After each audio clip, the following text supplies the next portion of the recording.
સુંદરીના વિશે તો માળીએ જબરદસ્ત વાત કરી જ છે। મિત્રો, તમને તમારા કર્મ આધીન જ ભગવાન ફળ આપે છે, માતાજી ફળ આપે છે। આજે આ બારેજા ગ્રામના અંદર આપણે જે સાનિધ્યના અંદર બેસીને આપણે ભગવાનનું પ્રવચન સાંભળીએ છીએ, માળીનો પ્રવચનનો લાભનો આનંદ લઈએ છીએ।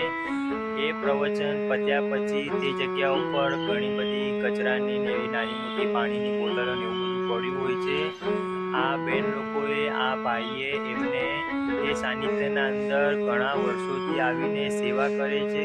મિત્રો, આ સેવા એવી છે કે ત્યાંની ગ્રાઉન્ડની સાફ સફાઈની સેવા એ ભાઈ અને બહેનો કરે છે।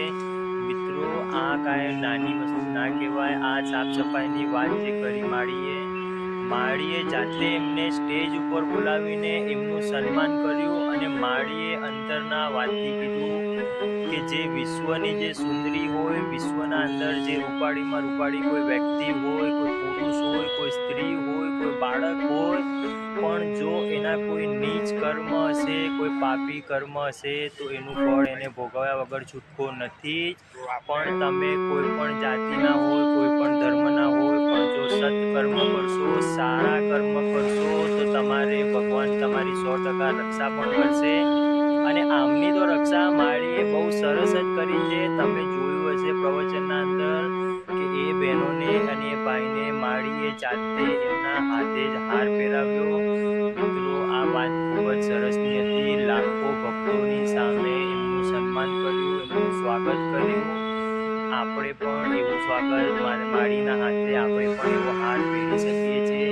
પણ એના માટે મિત્રો આપણે એવું કર્મ જાગૃત કરવું છે। આપણે આ ધરતી ઉપર આવ્યા છે, આ ધરતી ઉપર આપણે સત્કર્મ, સારા મિત્રો બનાવવાના છે, સારાની સંગ કરવાની છે, ભગવાનના દીકરા થઈને રહેવાનું છે। મનુષ્ય અવતાર આ ધરતી ઉપર આપણને મળ્યો છે તો એ એળે ના જાય। મિત્રો, માળીએ કીધું છે કે આપણે આપણું પુણ્ય કોઈને આપવું નથી। આપણે આપણા કોઈ પણ નાની મોટી પણ આપણી સેવા છે। જેમ કે આપણે એક નાનું ઉદાહરણ આપું, મિત્રો, આપણે આપણા ઘરના અંદરથી કોઈને આપણે કોઈ કામ કરાવીએ છીએ એ પણ એક સેવા છે। આપણે કોઈનું કામ કરીએ છીએ એ પણ એક સેવા છે। આપણે કોઈને નડીએ છીએ એ પણ એક ભક્તિ છે। આપણે કોઈના વિશે સારા ભાવ રાખીએ છીએ એ પણ એક ભક્તિ છે। મિત્રો, પ્રવચનના અંદર બેઠ્યા પછી તમે કેટલું ભક્તિનું પાથું ભર્યું એ મહત્વનું છે। માળી તો એ જગ્યાએ આવવાના જ છે, માળી તમામ ભક્તોના દુઃખ દૂર કરવાના જ છે। પણ આપણે સિન્સારિટીથી એ જગ્યાએ બેસવું છે, એ જગ્યાએ માળીના દર્શનનો આનંદ લેવો છે। માળીએ જે પ્રવચન કર્યું છે એ પ્રવચનના અંદર આપણે અંદરના ઊંડાણના ભાવથી વિચારવું છે કે ખરેખર માળીએ એવું કેમ કીધું હશે। માળીએ તો એ પણ કીધું છે કે તમે તમારી કુળની દેવીને રાજી કરી લો એટલે કુખાર મેલડી રાજી જ છે।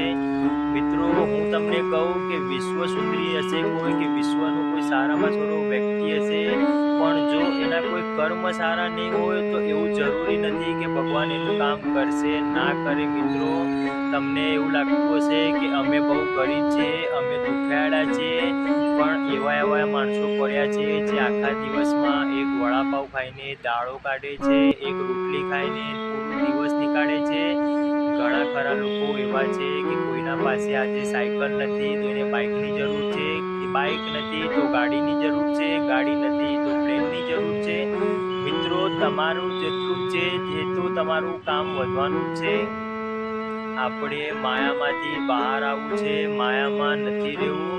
અને આજે આ તમામ ભક્તો માટે જે મારી ચેનલને સબસ્ક્રાઈબ કર્યા છે, મિત્રો, આ તમામ ભક્તો માટે હું આજે માળીને પ્રાર્થના કરું છું કે માળી અમારા જીવનના અંદર નાની મોટી તકલીફ છે એ તકલીફને દૂર કરજો।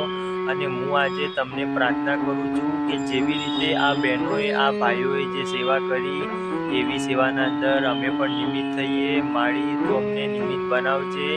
કોઈ પણ સેવાના અંદર અમે તારા સેવાના અંદર નિમિત્ત બની એવું કંઈ કામ અમારા માટે કરજે માં। અમે તો કાળા માતાના માનવી છીએ, અમે તો ખોટું કરવાના છીએ, પણ તું મોટું મન રાખીને અમને ખોળે લઈ લેજે અને અમારા તમામ ભક્તોના દુઃખ દૂર કરજે।